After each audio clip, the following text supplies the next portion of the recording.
year 1786, Robert Burns travelled to Edinburgh.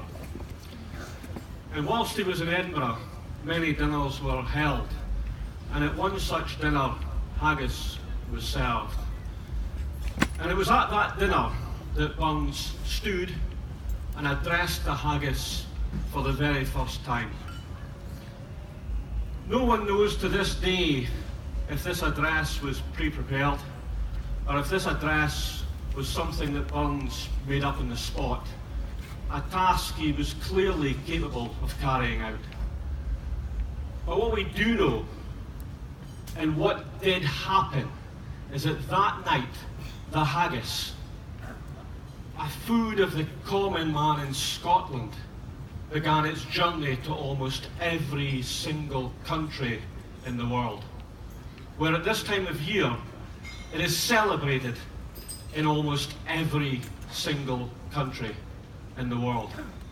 And this is a fact that would not have occurred had Burns not decided to stand that night and to address the haggis.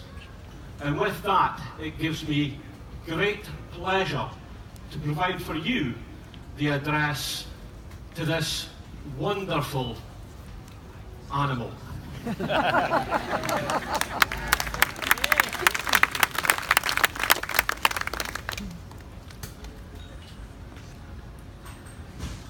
Fair far, your honest sonsy face, great chieftain on a pudding race. A been the ma, you tak your place, painch, tripe, a therum. Wheelie you worthy o' a grace, it's as long as my arm.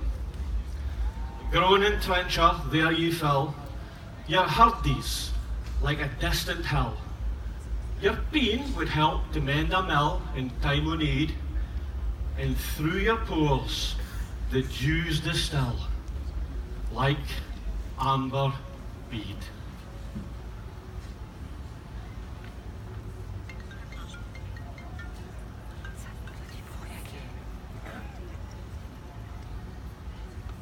And there's some amber bead,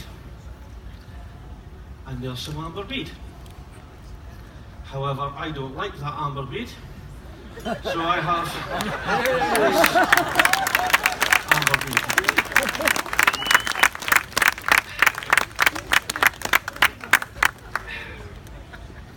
Sponsored by tenants.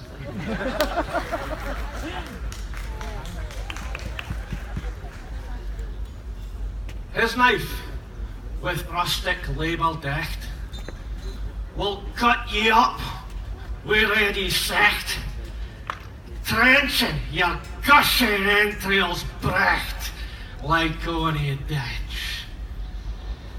In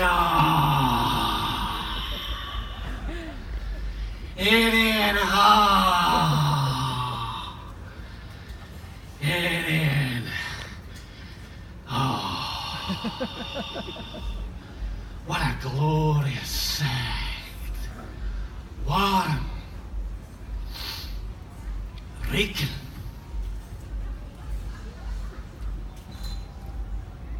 rich. Then horn for horn, they stretch and strive, they'll tag the hindmost on they drive, till other wheels swell kites belie are bent like drums. And then, all goodman, mayst like to rye, me think it hums.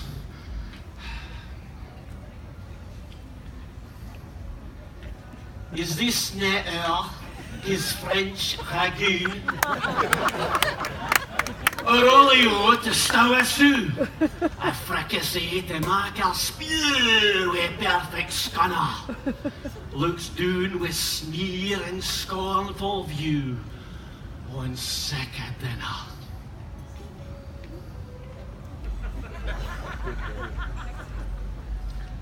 Poor deal is this o'er his trash, as feckless as a withered ash. His winnel shank a ged whiplash, his knee a net, and through bloody flood, in field to dash. Oh, how unfit.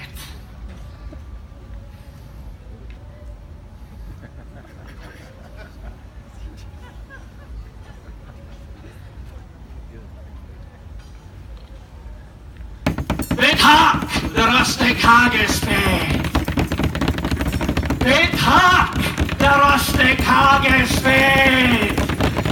Bid hark, the rustic haggis fed. The trembling earth resounds its tread, clapping his wally neva blade, and he'll mark it whistle, in legs, in elves, and heats will stead, like taps with thistle.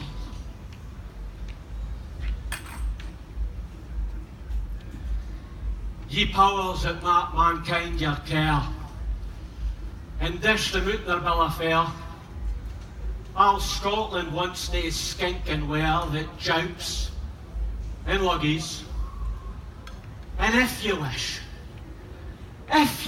her grateful prayer, gie her, just gie her a haggis! Gary Castell, everyone!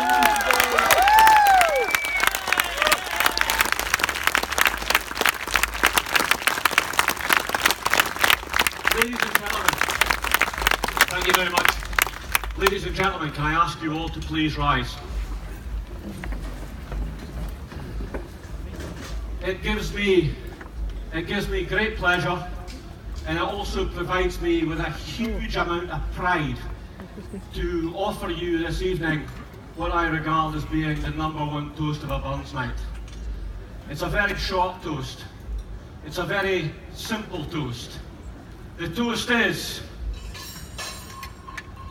the haggis!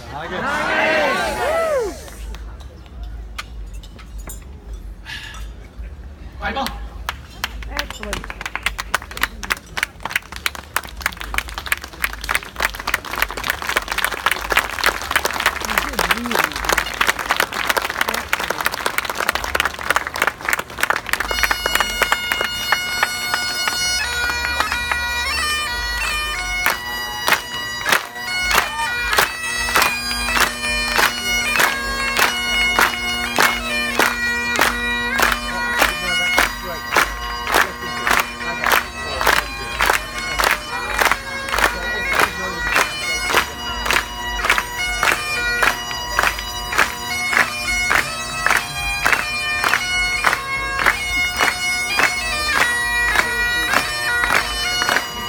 Ladies and gentlemen, our piper Ricky Top.